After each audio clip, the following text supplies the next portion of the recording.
This is one of the most interesting DeFi protocols I've seen in a while, and it completely flew over my head because this has been around for a while. It went up though in the last 3 months from 5 cents to 50 cents. It 10x'd in the last 3 months, and I think I know why. It's probably because of the Arbitrum airdrop. Now we are looking at Pendle Finance, or the Pendle token. And the total value locked development of this protocol moved pretty much in line with the price. It went from 4 million to currently 53 million. So there's real adoption happening with that DeFi protocol that underpins this price development. So this is not just a random pump and dump. This is actually retail demand for this. Now, why do I say retail? It's because of on-chain analytics that we're going to look at afterwards in this video. But this is interesting, right? There is real adoption of a protocol that where the token initially didn't perform too well, right? A launch in April of 2021, it rather went down, and recently this is turning around.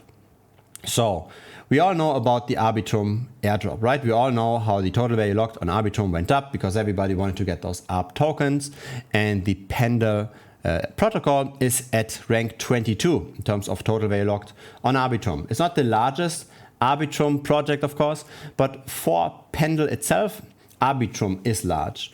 So Arbitrum is pretty much half of the total value locked of the overall protocol, which is surprising, right? Normally you would expect that there's way less Arbitrum total value locked than Ethereum total value locked because Ethereum is way bigger, but it's not the case for Pendle. So for Pendle, Arbitrum is the main thing. What is Pendle? Pendle is a protocol that splits up the principal of an investment from its interest. So when you invest into, say, GMX, or you invest in, say, Aave, etc., you put in your money and you expect a certain return from it, right? You expect a certain interest. But this interest fluctuates. It fluctuates based on supply and demand, right? Or when you say you have a liquidity pool and you swap a lot, it's based on how much swapping activity is happening. Now, let's say we've got the borrowing and lending platform. So for example, here dForce shows a pretty nice graph for this. The APY fluctuates. Sometimes it's at 2%, sometimes it's at 1.3%, then it's at 2% again. And it fluctuates because people take on loans, right? They borrow more, then the interest rate goes up, or they deposit the token, then the interest rate goes down. And simply how is the relationship between those two, between the deposits and the borrowers? This is what determines this rate. Now, Pendle Finance is basically a second layer DeFi project.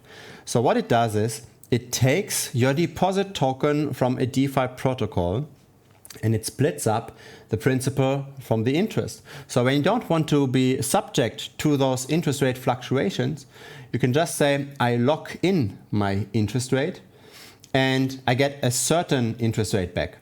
And then there's other people that want to bet on the fluctuations themselves. They are interested in the interest rate tokens. So deposit your tokens to Pendle. So for example, your GMX GLP tokens, you deposit them over here. And then you can either say, I want to have certain my 34% return of this GLP token.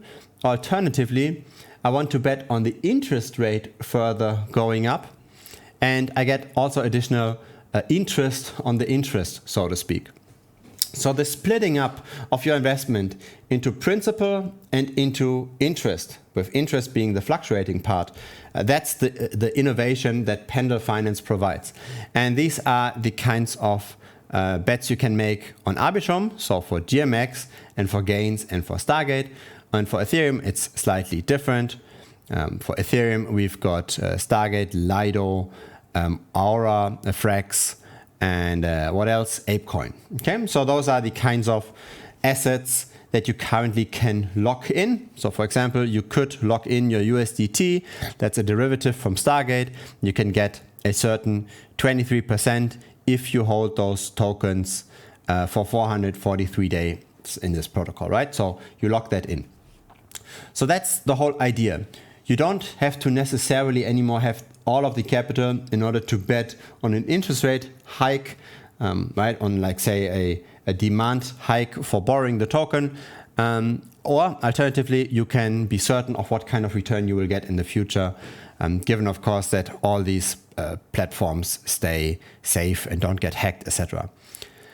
Yeah, this innovation is basically what's fueling all of this, right? The Arbitrum airdrop caused people to look at Arbitrum related protocols, Pendle being one of them, and Pendle being comparatively very innovative, even up to this day, simply because of its complexity. It does take quite a bit of time to actually understand what's going on. There is an interesting page here. So when you go to app.pendle.finance/pro/learn, you also can see actually what kind of strategies you can follow here. Okay, so you've got 4 strategies shown over here. You can either fix your yield as described before, or you can bet on raising of those yields, right? How maybe more people will borrow a certain token, or how more people will potentially trade a certain token, or you can actively trade the yield, right? When you currently think that the interest rate on another DeFi protocol is too high, then you might be selling the interest rate token and vice versa. So you can now separately bet on the interest rate of another DeFi protocol that's been offered on Pendle Finance. Now, how will this continue? Will the token continue to 10x every 3 months? That's of course, nobody really knows, right? But we can look at who's currently driving this. Is this just a few whales that push their money here, or is this actually retail adoption? And for that, we can simply just look at the number of holders of this Pendle token. So this is the number of holders that have at least 100,000 tokens. One token is currently roughly $0.50. So we are looking at people that have at least $50,000 worth of the token in their wallet, which is considered that this is a relatively small protocol, can be considered a whale, right? So we've currently 165 whales. And this did not really increase since the beginning of May of 2022. So a relatively stable development. This is not what's driving this price increase in the last 3 months. When we look at the people that have only 5,000, we can already see $5,000 invested. We can already see this is rising a bit more. When we look at the people that have only $5 invested, this is going up way more fast, right? So this is retail basically versus whales. Whales are not driving this Pendle token price increase. It's retail. Retail are currently betting on this DeFi protocol. And I'd argue this is a good thing, because when we look at the whales, right, they didn't time this perfectly, right? They went in at the end of April 2022. When we look at the price development since that time, April of 2022, this wasn't too great, right? So this would be around here, right? So we went from 12 cents all the way down to 3 cents. This is where the people bought the token, the whales bought the token. But retail is now buying in that we see that recovery. I do not necessarily expect that all the whales are currently dumping this, right? This is a relatively stable development. But I do expect that once there is adoption from retail, that this can compound.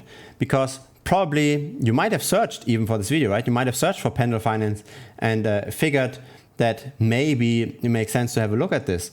When something gets that much adoption, when something gets that much momentum, it might make sense to look closer at it.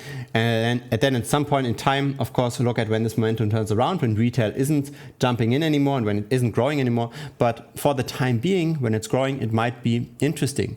What's also interesting is when we simply just look at the Pendle token holders. This is, by the way, all Ethereum-based data. This is not the Arbitrum-based data, but still interesting, right? So this is Pendle, and this is relatively diverse. So it's not like just 1 or 2 wallets hold 70-80% of the supply. This is relatively well distributed, which is also a good thing, right? The more people are in a certain protocol, the more stable potentially those waves are. If you've got price appreciation only driven by a few whales, then those whales might be dumping at any point in time and we might get a sudden crash. But if you've got retail in there, then normally those movements are way slower because it takes way more people to change their mind in order to have some price impact. So that's good. You can basically time this easier because once this turns around, you simply have to be faster than the rest of retail. So you just have to look at this closer. When all of the tokens are held by just a few whales, then those whale insiders, they might be dumping on you before you have even time to react. So in general, I like this a lot. Do I personally use the Pendle protocol? I don't use it yet, but I am going to look at this in more detail. I think especially those interest rate tokens, they might be fluctuating quite a bit. The fixed APYs, they are so interesting, but once you can bet on the yield token, right? This is what YT stands for. So this principal token, this is yield token. Once you can bet on the yield, the volatility of those yield tokens is probably quite massive. And with that, we can potentially earn quite a bit if we can time this. And normally, these rates, they tend to be in somewhat of a range. And especially when we look at the stablecoin related tokens, this, in my opinion, is interesting because stablecoins sometimes get these big FUD events, right? Where we get a certain depegging. And this is when a lot of people start borrowing the token and they might be shorting the token, etc. So these interest rate changes normally happen the most for stablecoins. And this is where I think those yield tokens might be an interesting play. Now, I haven't yet developed my own strategy on how to properly play this.